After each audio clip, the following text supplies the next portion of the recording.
My name is Eric Hines. I'm curator of film at Museum of the Moving Image, and I welcome you to the Reverse Shot Happy Hour. It's Friday, August 14th, and we are months into our run here, the Reverse Shot Happy Hour. We took 1 week off last week. Thanks for returning to us. We're back better than ever. We have a really great show planned for you today.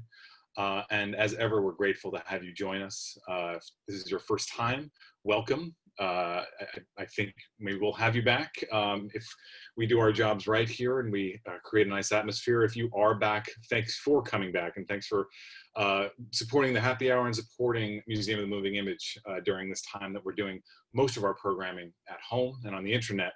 But I do want to announce excitedly that something we've been working on for months is up and running. The Queens Drive-In, our collaboration with New York Hall of Science and Rooftop Films, premiered last night with Michael Almereda's Tesla. So we are good to go, basically 5 days a week up in Corona Park, Flushing Meadows, Queens. And it takes place at the backlot at the New York Hall of Science.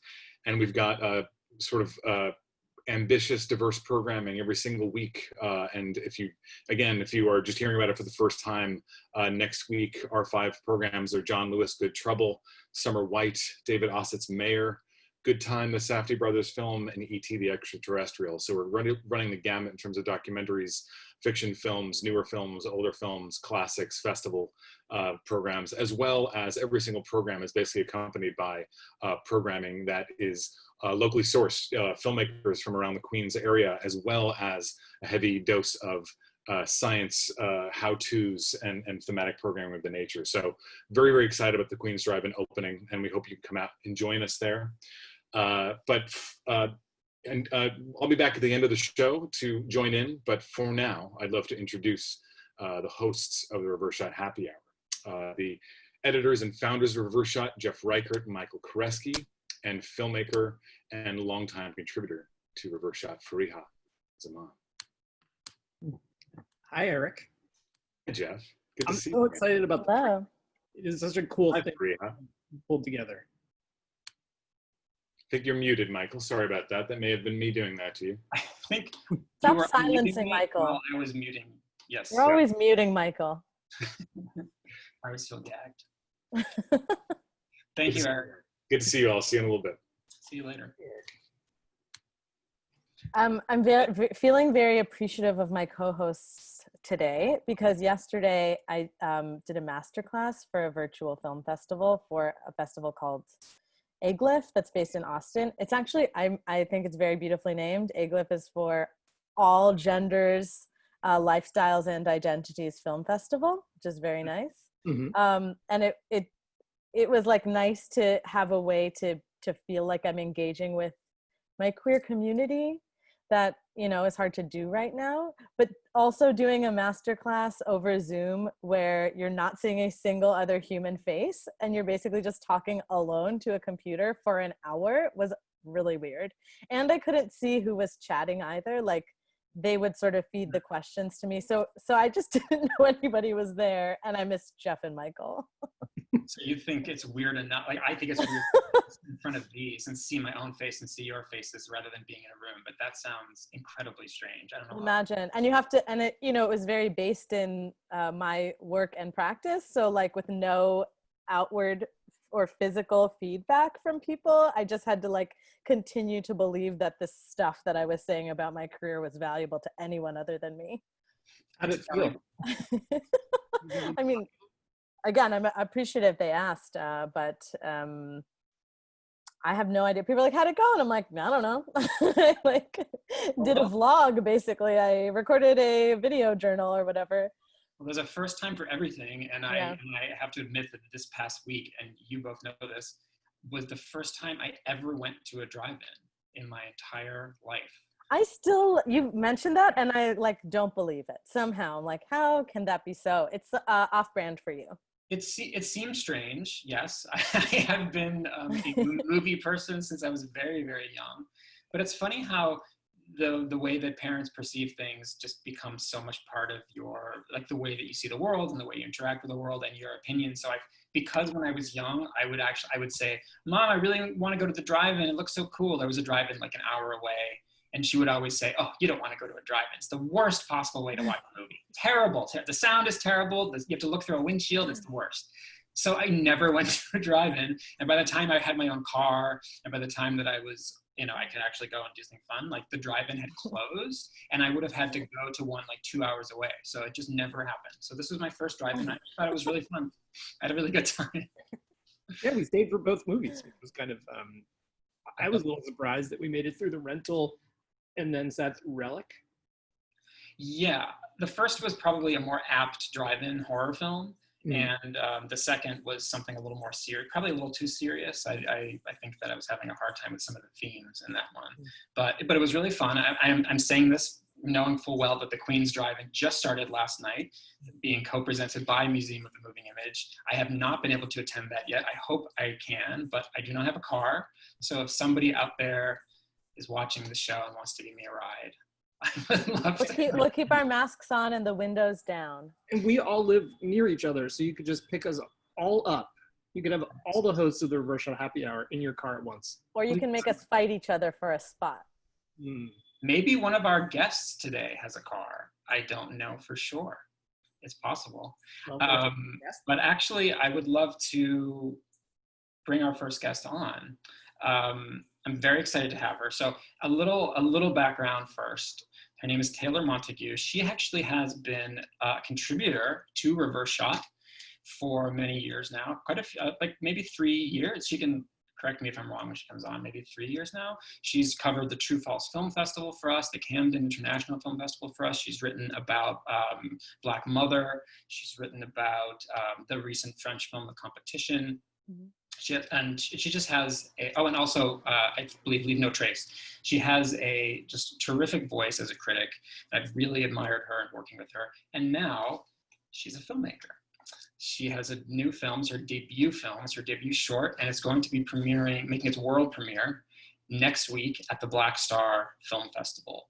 And I believe it's premiering on next Thursday, so less than a week from today at 5:30 as part of the Shorts program.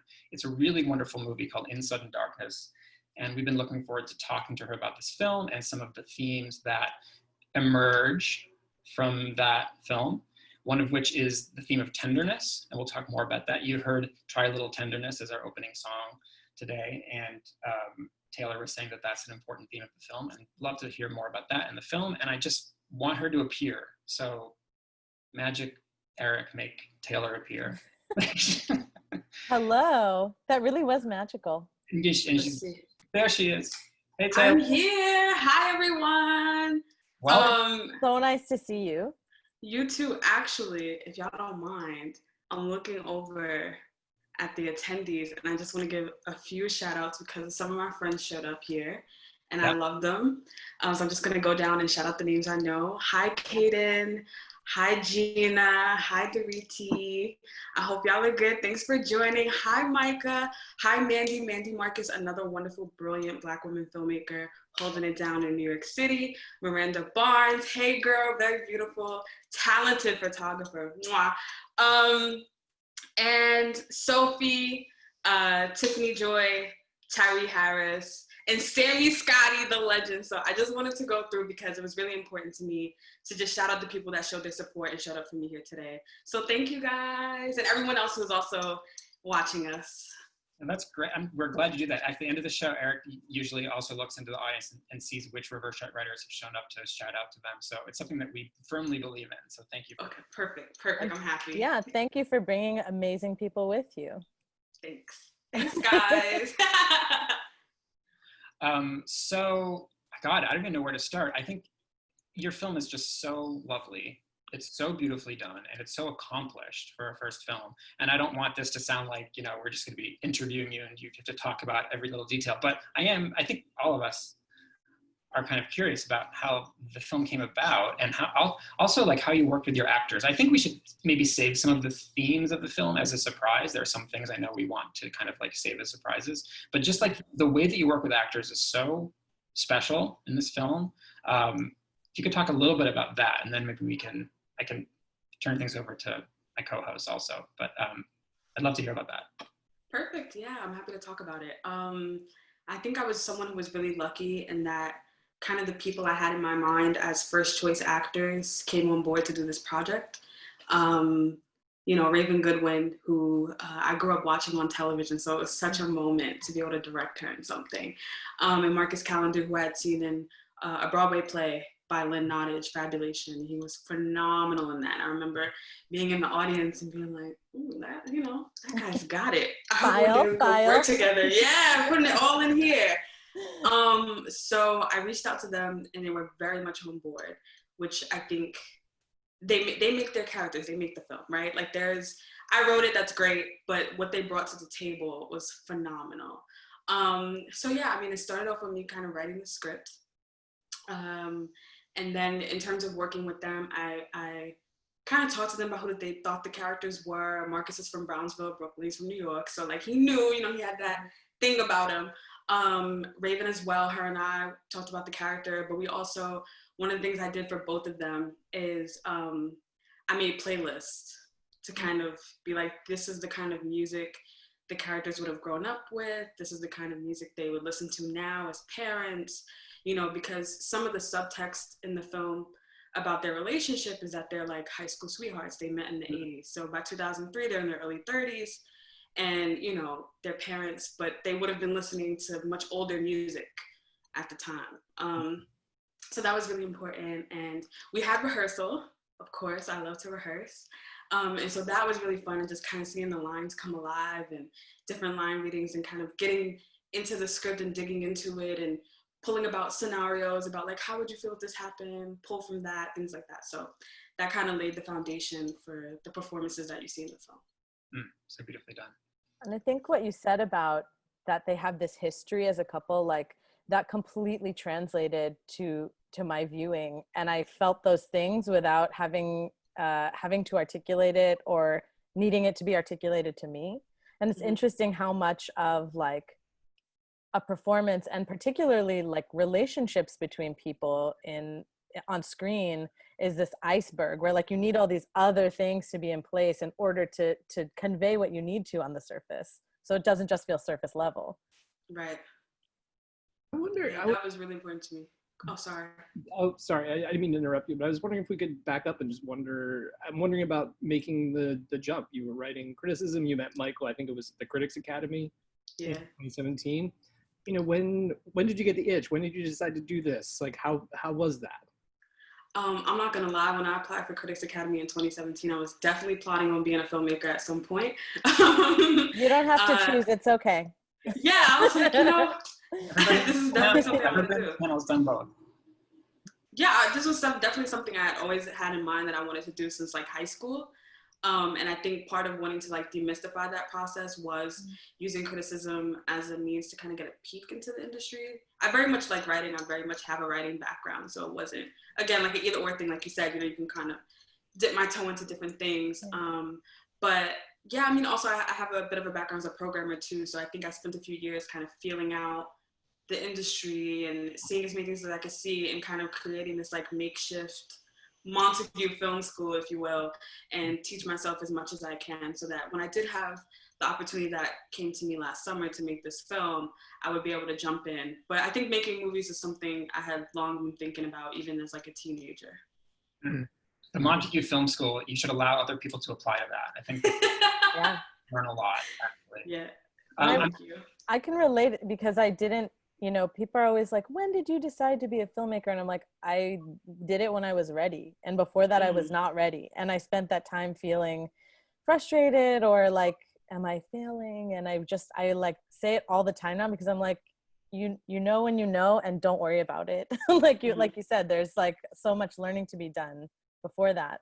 Can you talk about, when you say you were already plotting, like, was it this project? How did this come together? And if you could even just say a little bit about the story so people know, we can transition into like the ideas that you brought to the table today. Okay, my bad, y'all. I should have led with that about the story. No. But In Sudden Darkness is a short film about the blackout of 2003. which I think today is the 17th anniversary of the 2003 blackout. Whoa. Whoa, Yeah. really? Is it actually today? I saw some anniversry articles. I didn't realize it was today. Amazing. I believe it's today, yeah. I think Gothamist posted something. I trust Gothamist. I think they're reputable. So yeah, I think today is actually 17 years since it happened. Yeah, happy yeah. Okay. Thank you, you know, so It is. I believe Kaden. yeah, so yeah, the chat, it is today. Yeah, so we got confirmation. Confirmation. But yeah, so I wanted to make a film about it. I was unsure at first, like, I mean, I remember like literally being like, are there other movies about this? Like, is this, you know? But I was really excited to kind of dive in. I had just graduated college. I was going through like a bit of like post-grad, like, what's next? Like, I don't know, you know? And I was like, well, I want to make a film. So like, maybe I should kind of write something, get the ball rolling. But yeah, the Blackout of 2003 as a film idea and concept kind of came post-grad. It wasn't something that was in my mind when I first thought about making films. I can't even begin to tell you the ideas I had when I first thought about making films, but this feel like it dropped down and it was just perfect. Like it's completely like, oh, this makes sense. This is something I can squeeze into 12 minutes. This is something I can use to talk about family and working class life and, you know, things of that nature, which are all kind of my goals and what I want to shine a light on as a filmmaker. So I started like mining my thoughts, mining my memories, and then you know, some of the semi-autobiographical with the fictional. And I want to hone in on the fact that a lot of it is fictional. They kind of blur, but I don't want people to like, oh, this is your life story, because, you know, some of it's fictionalized. So yeah. I actually was wondering more about the decision to pivot the whole thing on this idea of tenderness. So beforehand, we were kind of talking about some of the themes of the film that we could kind of tease out and talk about during the show. And you mentioned tenderness, and I thought that was such a beautiful word. And it's not a word that I think a lot of people talk about when they talk about movies. I don't think you see a lot or feel a lot of tenderness in cinema, in American cinema. So I'm curious what that means to you in relation to this. Yeah, I mean, for me, like a big thing was like, how do we anchor these feelings of love amongst the family? So it was just like, it was really important to me, sorry, Siri is going, but it was really important to me to kind of have this be a story of, despite the fact that their circumstances have changed and they're kind of plunged into this, you know, newfound reality where they don't know what's going on, there's no real security, there's no real answers about what's happening, that there was still love between the family. How do we showcase that? How do we use their relationships between each other to drive forth that idea home? And so when I started thinking about even, you know, how I wanted the film to look, it's hot, it's the summer, I want there to be a warmth, I want there to be a comfort between them, because these are people who are now in a new circumstance, trying to bring some sense of normalcy after, you know, their world has been rocked in a little bit of a way. So that's why like tenderness is at the forefront of my mind a lot. And we should add that inspired by this conversation, that's the theme of the show. So we are coming back to it because it was so like such a captivating thought, and something that I think, like Michael said, is underspoken of, but when it comes to cinema, but that cinema has such a power to convey, like these, you know, by sort of slowing down time and our focus, you get to see moments of like a certain kind of touch or a certain kind of look or even a gesture that, you know, gives it a focus that we might pass by in day-to-day life. And I wanted to say, even though it's like probably it's not an original thought, but like we don't get to see that enough, particularly with Black families on screen, that like sometimes they just like do normal stuff in our families together and have the same kinds of, you know, even in experiences like you're describing, which is like sort of a crisis moment with the blackout. And you know, you talked about them being a more working class family. That doesn't mean they don't have the same kinds of bonds and special moments between each other. It was so wonderful to see that. Thank you. Yeah, I mean, something also too that I have been trying to be cognizant of is like also highlighting the influences in this film, and you know, I think that although it is something that maybe isn't seen as often, there is kind of a lineage of Black filmmaking that this film is talking to or in tandem with in some way. But yeah, but also like it's another big thing that I kind of talk about is like, it's not made up, right? Like there is love in times of crisis. There is joy where there's pain. There's all these things that are working. You know, being Black is a very nuanced experience. And, you know, in particular, like showcasing this like working class family, like I wanted it to be a very nuanced, also like funny, you know, they crack jokes at each other. They know each other very intimately. They're very much a unit pushing through whatever it is they're going through. So that was also really important to me. Well, being anybody is a nuanced experience. Just sometimes, you know, we're not like given the opportunity to show that. And I think about like what you're saying, I think resonates in documentary space also, where sometimes there's like a temptation to just show people as the sum of their hardest days or like the sum of their biggest struggles. And nobody's just a massive struggle. Like that's not, most of life consists of being with the people you care about. Right. Yeah. I was thinking a lot when I was watching the movie about minute gestures and how movies, it's something that that you don't see done particularly well in movies. That an entire plot in a way can pivot on the smallest gesture of kindness. And I think that this movie does that. I think, again, we're not going to spoil anything or give anything away for people, but it builds to like a very surprising kind of subtle crescendo. Like when you kind of see the scope of it, you think back, oh, that was completely unexpected and completely beautiful. And it's just so completely my kind of movie that I was just like so floored by it, on top of the beauty of the way it was made. And I know you mentioned some other, particularly like the expression of tenderness in some other films that have been on your mind. Would you talk about some of them? Yeah, I mean, namely like Crooklyn. I feel like, you know, for me, it's like I can't, as a Black woman filmmaker, pretend that, you know, I didn't grow up with that film and that film didn't touch on something in me, because, you know, when I was the age of the protagonist, Troy, I was watching that movie. I'm someone who went down south to Virginia to visit my family, and I was very much the cousin from New York. Like as soon as I touched down, you know, and I had the braids and the beads, you know, and everything went to church. Yeah. But also I'm not gonna lie, everything felt like I remember I went down south and it was my first time hearing crickets. And everyone was laughing because you're the city girl. Yeah, I was like, what is that? Like, what's going on? Like, how do you live like this? but it was such a heartfelt coming of age story, centering the narrative of a Black girl. And that's the same thing that's happened in my film, right? The film is very much from Tati's perspective. It's very much about her relationship to her parents, just as much as it's about, you know, the family as a whole. So that was a film for me where I was just like, you know, subconsciously or not, I need to shout it out because it definitely I don't think there's an Inside in Darkness without Crooklyn in some sense, right? Yeah. And there's a moment in Crooklyn.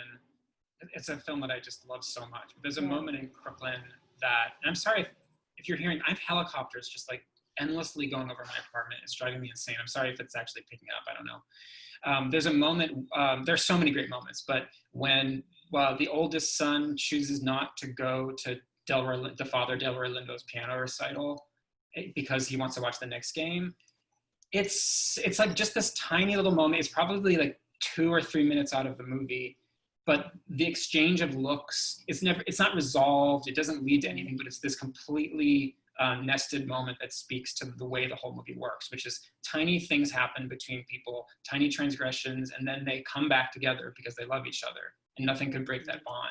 And I was feeling that in your movie about these tiny little moments and gestures that it was just, I think of that a lot, and it really moved me. So that's not really a question. That's more of a comment than a question. It's also a film that, because in Crooklyn, you know, the children lose their mother, like it explores this father-daughter relationship between the protagonists that I also saw echoed in your film, and that I also think, again, like when you brought up this idea as a theme, I also immediately jumped to like the things that we don't talk about enough or see enough. And I think that like this like father-daughter relationship was something that struck me about your film also. Yeah, one thing in my film that was really important to me was that I really wanted her to have a private moment with each parent. Mm-hmm. I'm the oldest, here are just some of the autobiographical things, but I'm the oldest child to both my parents. I'm their firstborn child. My parents are high school sweethearts. They've been together a very long time. And, but they were people who, although they did raise me in conjunction as a unit between them, that I got the chance and the opportunity to know them separately as individuals, as people. And when I spent a lot of time with my parents, they would talk to me, not like a child, they wouldn't talk at me, but they would talk with me. They would talk amongst me. I would be kind of clued in to their lives, the things that they liked. And that's also where kind of movies come in, because a big kind of relationship I had with my father was where he'd be like, oh, you're interested in this thing? Watch this movie. Taylor, you see this movie? And he'd pull out a VHS tape and we watch films together. Like one of my earliest memories probably is not just my dad teaching me how to read, but also watching like The Last Dragon with me. So, I wanted Tati to have kind of separate bonding moments, quote unquote, in her world with them. Mm-hmm. And so I don't want to give too much away, but she does get to steal some moments with her dad that I think are very formative experiences, in a way, very much shape a child's perspective and memory of what the blackout was. I think we want to bring in our second guest just to add to the conversation, add to the party. We've had her on the show before. Let's say she's a regular. She's a reverse chef regular. She also is working for the New York Film Festival, and she is an editor at Film Comment, and she's just one of our favorite people. And Tayler and Devika, I know you know each other. So, so Devika Girish, waiting in the wings. Up here. You're muted. Hi, Devika. Oh, hello. How does your hair still look so great? Product. I'll talk to you about it later. Yeah. I need a tutorial. Swap hair care tips. But thank you for having me back, y'all. I hope people aren't tired of seeing my mug, but I'm so excited to share it, especially with Tayler. Never. Well, I thought that it was a really good point to like make you just dive right in, because, when talking about these sort of father-daughter moments, and I thought that some of the films that came up for you in thinking about the theme also deal with like explorations of male tenderness in a culture, a global culture in which it's really hard to find and depict at times. Sure, yeah. I love Tayler's film, first of all. I sort of, had the privilege of reading the script and watching an early cut and just seeing the whole process, and tenderness just fits so well, not just, with the film as, the outcome of her efforts, but the process too. I know it's like made with a lot of love and community, and it's a film that, just touched me so much. And also, in this group, I'm the only one who doesn't make movies, and it's like, do you guys have to be good at everything? Do you have to make movies and write great criticism? It's a bit much. That's we didn't say we were good at it. we just keep trying. But so delighted to see Tayler's film like premiering soon at Black Star, and people getting to see it. And Crooklyn is also a film that I love very much. Actually, I got props. I love props. Also, like, you look art directed, holding the cover up. Yeah. Oh my God, it's perfect. Yeah. But so I was thinking about the film and sort of Tayler's mention of tenderness, and thinking, I thought of some things I'd seen recently that also evoke tenderness. And, it's such a difficult thing to pin down what tenderness means. Your first reflex is like softness, but that's not quite it. And while kind of revisiting Crooklyn, I thought, what really strikes me about this film and reminds me of Tayler's film is the idea of living collectively, living your life spilling out into public collective spaces, children playing on the streets, people hanging out on the stoop, a sense of family being both within the home, but also being very expansive. And those are some of my favorite moments in Taylor's film also, which I won't give too much away, but, you know, the way people look out for each other and the way you sort of grow up under, you know, having these different sort of guardians and siblings and just this sense that, you know, that the home is bigger than the walls of your house. And I really love how you capture that. And, you know, for instance, like I grew up in an apartment complex in India, which, you know, it was like a cooperative. We had a courtyard in the street that everyone who lived on that street would always be playing outside, you know, kids constantly playing outside. We would all chip in money for festivals, right? So everyone would chip in money and you'd have a big dinner outdoors and all that sort of stuff. And that's something I really miss, you know, here, especially, you know, my life in New York and also when I've lived in other cities, that there's a sense of insularity. I don't know if there are as many spaces, especially, you know, if you're a young person living in New York in like a rented apartment or whatever. I don't even know who my neighbors are, which is so sad to me. And so that to me felt like tenderness, you know, that is tenderness, which is having this expansive sense of who are your people. And Taylor's film captures that so well. You know, it's just this, I don't know, it's a sense of empathy. It's very hard to talk about it without just using stock words, but it's, you know, having these blurry boundaries about what private and public and personal and, you know, what collective stakes mean, you know, and of course, with the current moment, I think that strikes kind of even harder and kind of hits closer to home, you know, that we're all seeking out public space now and trying to find spaces like that's drive-in screens and all, that's what it's about. I don't know, it's just such a lovely, lovely theme. I was trying to think of something that makes me feel that way. Like I was thinking about the theme, but now that you're kind of talking about it and explaining it more and digging into it more, it is kind of this ineffable feeling that I don't think or at least that I do not get from a lot of movies or TV. It's a very rare thing. And when I feel it, it's almost like a light bulb goes off. And one time that I did feel it over the past year or so, a couple of years, was Pose, the series Pose. I actually have very rarely felt such a sense of tenderness, togetherness, but it's that sense of building a community, a family that's not necessarily a birth family, but it's a family based on love and respect and mutual admiration and creating a community of marginalized people.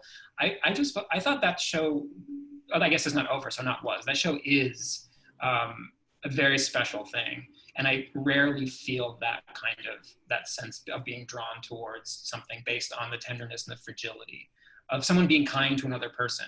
And I don't think that's easy. I think, you know, we tend to, we talked about this a lot, Jeff and Farihah, when we made our film, This is the Epiphany. I'm not here to talk about that, but we did talk about this theme because we thought there were so many American independent films that were about people being nasty to each other, and somehow profundity comes from people being dark and grim and backstabbing, and I think that's and yeah. Or that conversely, if it's about warmth and community and love and tenderness, then it's automatically like soft and sappy or something, when really that's just as deep a human experience as anything that, you know, sounds more challenging. Like tenderness is not, like you said, tenderness is not easy. Like to have that kind of care for somebody is a lifetime of labor.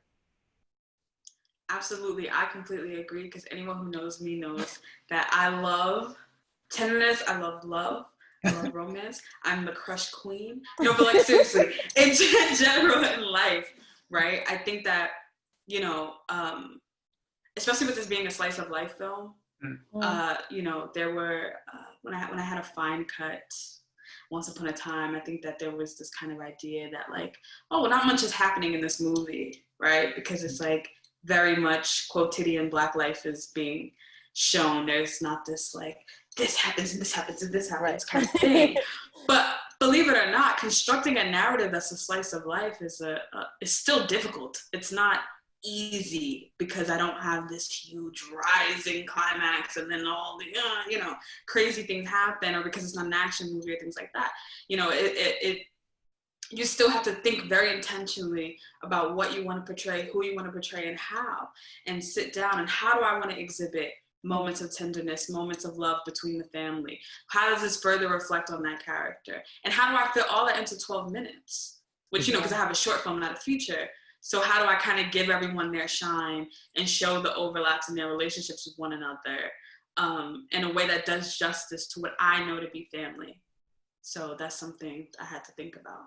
Tayler, I know that you're a Claire Denis fan for the most part. I don't think you love everything, but I think we've talked about Claire Denis films before. I'm wondering, was 35 Shots of Rum anywhere in your mind specifically? Because I thought of that too.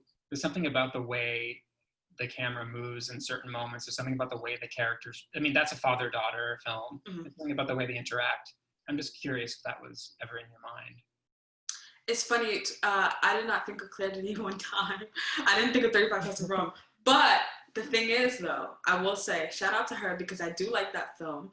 And one of the things I really do like about that film, particularly, is that my father is, maybe I shouldn't be shouting out his business, but my father is a transport worker. Mm-hmm. He works for the MTA. I'm just trying not to, shout him out and put, specifics, sorry. But yeah, my dad works for the MTA. So, in the film, there's these kind of overlaps in my personal life and then in that film as well. And so it is a film that that resonated with me when I saw it, but it wasn't necessarily a film I was thinking about when I saw it, when I started writing Inside in Darkness. Were there certain filmmakers? Oh, I'm sorry. Go ahead, Deb.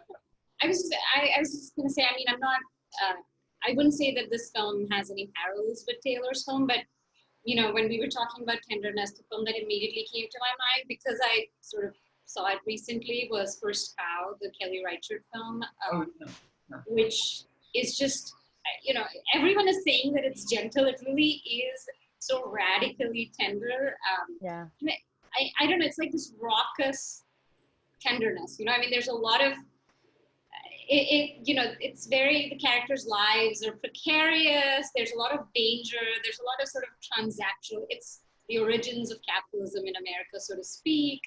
But there's just so much sort of unspoken love between the two main characters. It's this beautiful portrait of male friendship, sort of born out of a desire for survival, but then transcending that through just the daily labor of, life together and finding some kind of, some kind of soul in kind of very bare bones life. But what I was thinking about was we had an interview with her in Film Comment in the March-April issue. And she said that the production designer of Meek's Cutoff said, you direct a film like you're curating a dinner party, and that's not your job. And she was like, no, that is my job. And she kind of attributed her films to friendship, the friendship among people on the set, and how she thinks her job is to cultivate that. Mm-hmm. And, I wanted to ask Tayler, and you guys knew about Feast of the Epiphany. I know, Michael, you kind of shied away from talking about that. It's also a wonderfully tender film about community. How important is that to you in making your film? How do you seek to establish relationships? How does that bleed into the film? Because on the one hand, film is seen as a very hyper-professional, sort of labor-intensive, hierarchical job, but there are people who, people like you guys who make it into something different. So I'd love to hear about that process. Great question. Tayler. That is, yeah. Should I go? Yeah, please. Yeah, absolutely. I'm very much a first-time writer and director. This is my first film ever. So, the learning curve was steep. But I will say this. I could not have made this film without the support of my community. I could not have made this film without my friends, my family. Every aspect of it has people in my life folded in, down to we shot it in my great-grandmother's apartment in Soundview. The interior design is a lot of pieces from my own house. My AD, my PAs, they're people I went to film school with, they're people I know. My mom was meeting the actors when she came to set, because my dad came to set. We got, my dad was driving actors to set. My brother is in the film. These little things that people may not know, but that were like absolutely integral to getting it done. You know what I mean? My mom's coworker's son is in the film. These like pulling from where I was really important, because this was very much an independent film. This was very much a labor of love, is how I always describe it. So cultivating those relationships was important amongst the people that kind of came in, but everyone who's kind of in my day-to-day life and in my tribe anyway, it kind of was like, tell us what you need us to do so you can get this done. And that meant everything to me. You know what I mean? Like, even just like my good grandma being like, all right, girl, you get shoot in the apartment. Go ahead. My brother and his friends, being my extras was really important, because I couldn't find those people and I was stressed out. And that's community stepping up and saying, what time do I need to be there? I'll just be there. Don't even worry about all the other formalities. How should I dress? I'm gonna pull up. And they pulled up, and they did what needed to be done. So that's something I want to continue forward as I continue, hopefully, making films in the future. And also, like I said to start out with, like, I'm so not interested in hierarchy. Like, tell me what you think, having a collaborative relationship with my DP, was really important, and talking to one another, not just about feasibility, but like, what do you think when you read the script and we talked about showcasing this aspect of their, family? How should we shoot this? And, I'm not really trying to be like, I'm the auteur, I'm the director, and everyone falls in line. I don't think that's a productive way to make the kinds of films I want to make. I think I really agree that the way that you make a film and how you choose to bring people together and spend your time and how you structure your time, all these little things that people think of as purely logistical, like, I think it leaves a real emotional, indelible mark on the film that you've made. I think that it is visible. I think that there are kinds of films where, like Jeff and I made this movie about how Steve Bannon's a failed documentary filmmaker, and there was no room for tenderness in that film, and we were fucking stressed out, and you can feel it, and sometimes it has to be the case, but like, if you want something that is imbued with warmth and feeling, like, think about how you're making it, because it really matters. And Tayler, hearing you talk about it, like, I'm thinking about the first film I made, which I made with Jeff. It's a movie called Remote Area Medical, and like, all the things that we did that no one ever does on a film, like all the weird choices we made because we didn't know any better. We're like, let's just have all these 20 people just stay in one big house that we like rented on Verbo or whatever. It was like a pre-Airbnb time. And let's get Jeff's cousin to come down and make like family dinner for everybody at night, because it's long, hard days and it's an emotionally draining film. And we just like want the sort of like family thing. Like, people were sleeping in air mattresses and closets, and like all this stuff that sounds insane is the stuff that I most like, I just feel the most warmly about and nostalgic about. And that people from that crew will still tell us like, oh, it felt so it felt so special, like being together in that way, even though at first they're like, where's my hotel room? I think that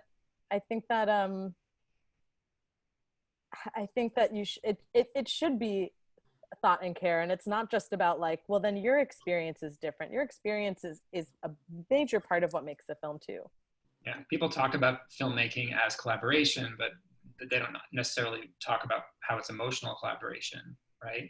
That was Feast of the Epiphany was my first film, and that I got to work on with Jeff and Farihah, and it was such a wonderful experience. And I think that when you have a really wonderful experience on the set, it translates to the screen. I mean, that's just kind of like looking at your movie, Tayler, that's kind of what I assumed. I said, okay, this must have been like a beautiful, harmonious set with people just enjoying each other's company and feeling creative and feeling sparked and feeling encouraged, because that's what it felt like on our set too. It was kind of like, let's try this, let's do this. But also we were dealing with some heavy themes, some themes of mortality, and the movie was often a lot about what we had been going through personally. So you have to communicate that to your actors, and that became tricky sometimes. That became difficult. But because of that, you open up these new pathways and dialogues and trust forms. And that's why the movie, if the movie works, that's why it works. Because I think of that trust and you guys know this, documentary filmmakers too. Like you have to trust you have to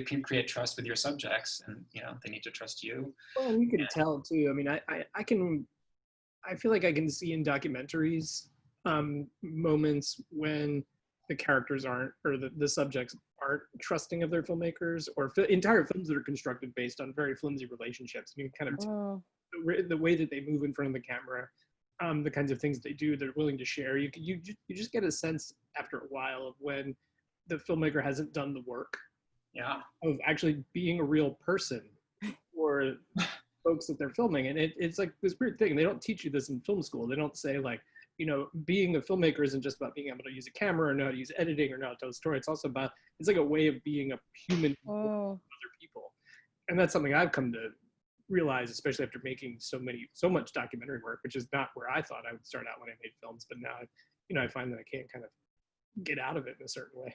But yeah, you feel like viewers can feel too. I mean, I'm thinking actually of things that Taylor's written as a critic, as a viewer of documentaries and things that you've written for us. And Devika also, like, you've written on documentaries at times too. You both write about so many things. But I remember like particular films you've written about where, you don't really trust this documentary. It feels like there's something that's not connecting between the filmmaker and the subject. You can feel it. And just like it's hard to write about tenderness, it's so hard to pinpoint that, right? Like when, I would love to hear you guys talk about like, how do you describe when that thing is missing? You sound crazy. What are you gonna say, Taylor? I was just gonna say, like, talking about like connection, and as a filmmaker, like my job, and like a big thing for us was like, when I talk about the playlist and creating the music, is creating like a cultural connection between all of us. We all know this song, we all know what this conveys. This is a song that's maybe played at the cookout or something like that. But then also like having my actors have dinner together and kind of teasing out these little things about each other that we have in common was like really important, especially because they were going to be portraying a family. So, like me and my lead actor, Marcus Callender, who plays Jerome, which is the father character, both went to SUNY Purchase. So then we both had that commonality and can kind of build on these commonalities in a way that would allow for us to create shorthand to talk to each other, or kind of make it a more casual environment and atmosphere, because I didn't want to just be, the director who was the super professional and who didn't want to know them in any real way. They were here to do a job and then leave. I mean, I didn't feel that at all. I wanted to create a family so that that dynamic played out on screen. And so that means getting to know each other. That means going to dinner.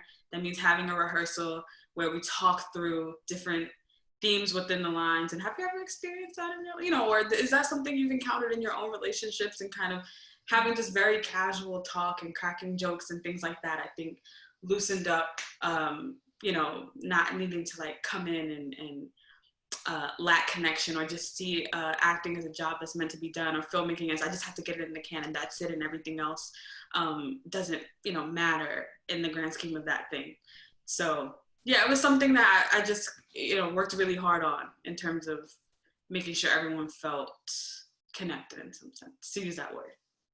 Yeah, another sort of reference that came to my mind thinking about tenderness in your film was Varda, Agnes Varda. I watched La Pointe Court, kind of revisited it recently, and that's a tender film, and I was thinking about how Taylor's film, what you said, Taylor, about your parents not speaking at you, but with you, and something that is remarkable about your film, about Crooklyn, is these are films that show you the world from the child's point of view, but also exceed that point of view without looking down.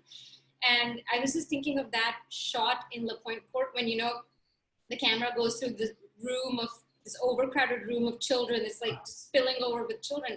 Amazing. And it goes down to their faces, the way it's framed is it camera actually lowers down onto their level and then goes through them. And, just a simple, but like a really specific gesture, which kind of takes out the sort of ethnographic also dynamics that sometimes appear in these setups. And I was reading about it and how every 10 years, every decade after the making of that film, she would show it in that town, right? And it was so important for her to have that relationship with her subjects, with the community where she made the film. And Taylor, I've definitely heard you say that many times, that this is a film for your community. Yes. And yeah, I think that's, again, I mean, I'm kind of coming back to the theme of community, but it just kind of, I think treating the people in your film, whether fiction or documentary, as real people. This is my speculation as someone who watches film. Just treating them as like humans and treating them as friends and, more than collaborators, I think, and materially taking measures materially to ensure that, whether that's treating them fairly, whether that's, giving back to them, it reflects, I think.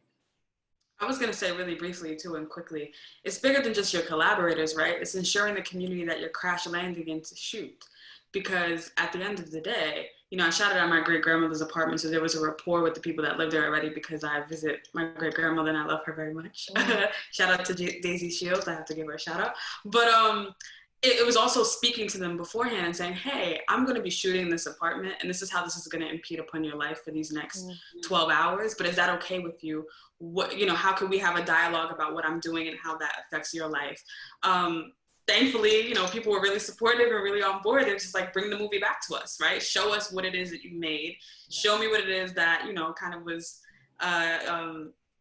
getting in the way of my Saturday, because they have to walk over cords and things like that as we're shooting. But even just being on the streets in Harlem, there's parts of the film that shot outside and talking to the people that live there and being like, hey, like, this is who I am. This is the objective of the project. Like, I'm not here to, this is a community that's been hit by gentrification. That's a conversation that needs to be had, and you have to be honest about the fact that, like, I'm not here to put the camera on you and your community and diminish this community in any way. And having that conversation was, it built a rapport with that community to the point that this lady was like, do you want me to bring the grill outside and we start cooking? Like, let's make this a family affair. And I was like, unfortunately, I would not be shooting on this block long enough to have a cookout, but I would love that at a later date. And you have to build those relationships too. And I think that also comes across in the film, right? So you don't feel rushed. You don't feel like you're doing the wrong thing. You don't feel like you can't, shoot as you need to because you're disturbing the next person, because you talked to them already and you made sure to.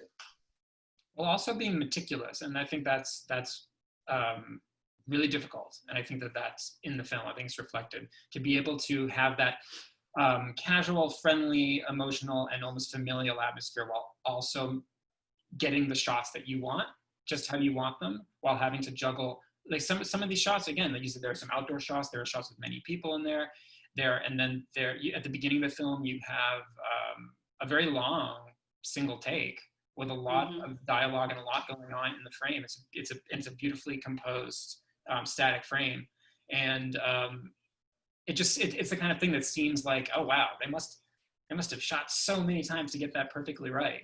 But it also feels like, oh, maybe they just did it. Like, it has that kind of casual, this is just a slice of their life feel, which is its own form of tenderness, right? And sorry to keep coming back to that word, but it really just, we're not going to be able to talk about it so much. So I'm trying to. We're all craving it, so Yeah, this pandemic, I'm like, where's the tenderness of it? When's the last time? Okay, I'm not gonna ask that. I was gonna say, like, when's the last time we touched another person? But that's I don't have to get into that. I thought a lot about touch with relationship to this theme and your film. Like thinking about it leading into Friday, because it's something that we miss, and because also it's often only both the word tenderness and when we talk about touch, and there's like such a variety of examples in what's come up. Like First Cow is a story about friendship. Pose is like sometimes romantic, but so much just about like how we make these gestures and sort of like small physical moments between people who are not necessarily in a romantic relationship. I thought about Moonlight, which has both, similarly to Taylor's film. Like there's a romantic story, and there's the famous scene. I think it's no accident that the two most famous scenes are, both the one in the diner with his like love interest returned, and this moment when he's held and we don't know what the nature of their reunion is. And then also the moment when he's held in the ocean by an adult, and like it's the first time that he's felt held. It's like the most literal, but like borderline literal metaphor about being held, and it doesn't matter. Like it's so universally relatable. Right, and then the 35 Shots of Rum, which I mentioned before, has like The Gift of a Rice Cooker. And of course, when I thought of that, I thought of Ozu, because Claire Denis was so influenced by Ozu. It was kind of like a late spring redo in a way. And then I started thinking of Late Spring, and I mean, talk about achingly tender cinema. I mean, it's almost unbearable. I read that Ozu, and for some of those films, not just one, but for some, was inspired by this book called Black Rain that I read in like middle school, and in which we talked in class for almost an entire class about a moment where after the atom bomb has dropped, a family is reunited, and the husband says to his wife, "I have your toaster.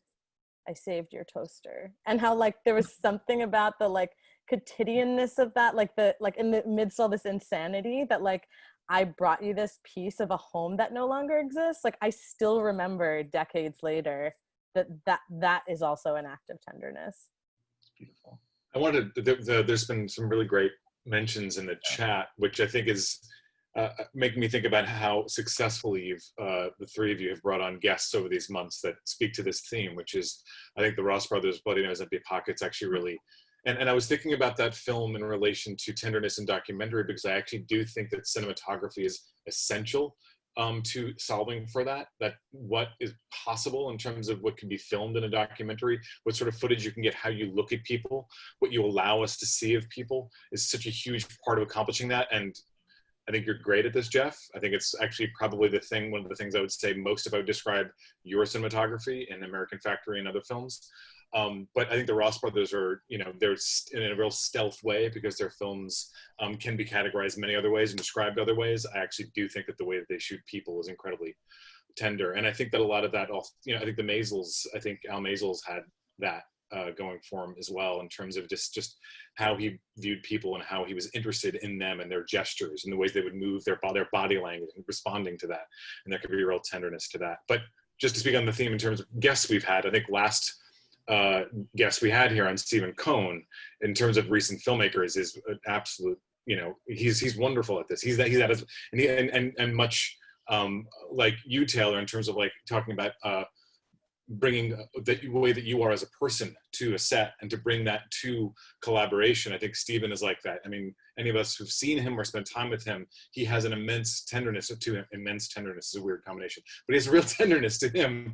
And that makes its way, it's immense. It makes its way to his films significantly. I think the way he writes, the way that he has his character shot. Yeah, that's a good point, because like when I was talking about the feeling that I get from a show like Pose, or the feeling I get from 35 Shots of Rum, I got that feeling from Princess Sid, Stephen's movie, Princess Sid. I like throughout, I just feel that love of people and the love between the people, and this need to represent that. Yep. And another Mehrdad Asque, whose film Sunless Shadows opened last week as a documentarian, who's I think also again, and the challenge for those films are that there's only so much time that he has to film inside prisons with mostly, at least in the last two films, young women who would ordinarily not have access to, and so to be able to achieve any kind of expression of tenderness is hard, and he does. Well, I want to just drop in a name, but not go on a tangent, but Garrett Bradley, since we're talking about documentaries and tenderness and time, her film coming out soon. It's so good. Yeah. That film, I mean, I don't want to say too much since many people might not have seen it, but there's a moment towards the end that is so viscerally tender, and it takes you by surprise, that level of intimacy, and it's just the way it caps off the kind of ordeal of the couple. It's phenomenal. Well, I feel like we're now gathering together an argument on behalf of a new language for describing films, because I feel like it's, again, not to dwell on documentary exclusively, but usually we use words like empathy in terms of what we're looking for, intimacy and empathy. And there's something about those words that always feel a little bit too rote and maybe a little too predetermined in terms of what we're looking for those words to be illustrated in a documentary. And I think tenderness is in some ways a lot more descriptive and maybe useful. And Taylor coined it. I'm a film scholar, y'all. A new language for cinema right here. Yeah, let's go. And she coined it, and Devika built that into raucous tenderness, which I don't want to know. So I hope to be described as raucously tender one day. Okay, so we're calling out. That's a good toast. That's a good toast. Raucous tenderness? I forgot a drink, so I'm going to grab a candle. Hold on. Like a pot like Devika did. That was great. This is what I have. I think Great. the candle's pretty tender. I miss Devika's saucepan that she had last time. I know, I should be more creative, but this time I actually have a drink, so. Great. I want to call out Caden Gardner, Chris Wisniewski, Jordan Kronk, Ryan Swen, and Badachi Chaduri joining us from Reverse Shot. But because so many other people were called in the beginning, which is amazing, I'm going to then take the opportunity to call out some other dear film friends: Gina Tellerolde, Jason Gutierrez, Micah Gottlieb, Michael Lieberman, Tomoko Kawamoto, our very own, and Michael Lerman. But then also, there are many names that I see from this end that join us every week that we don't know personally, but I want to thank you for continuing to come back and join us and be part of this community. We see you and we're really grateful to have you here. Indeed. So we should toast to Taylor's movie because it's premiering. Thank you. Yes. I'm so happy that you said we're toasting, because I was sipping throughout and I was like, I hope people don't think I'm just like a wino. Okay. No, Jeff's been sipping over there. Don't worry about it. My camera's been on. I'm gonna light this candle. Let me tell you, guys, support Inside in Darkness and Black Star Film Festival is a really excellent festival. We want them to stick around. And so, I put a link up in the chat to the page to get tickets for the movie. Thank you guys. Yes. Have a great And I week. want to do a small toast also to the New York Film Festival Critics Academy, which Michael put together, and that's how Taylor and I met, and the rest is. This is true. I love you guys. Oh my God, so much. And I know there are a lot you. of who are watching as well. So. And I love you guys. Thank you both for being here, Taylor and Devika. It really means a lot. And good luck with the movie and every movie you're going to make, Taylor, and we'll be here for it. Yeah. Thank you for having me, y'all. I love y'all so much. Cheers. We do a little clank clank. Thank you. Hey.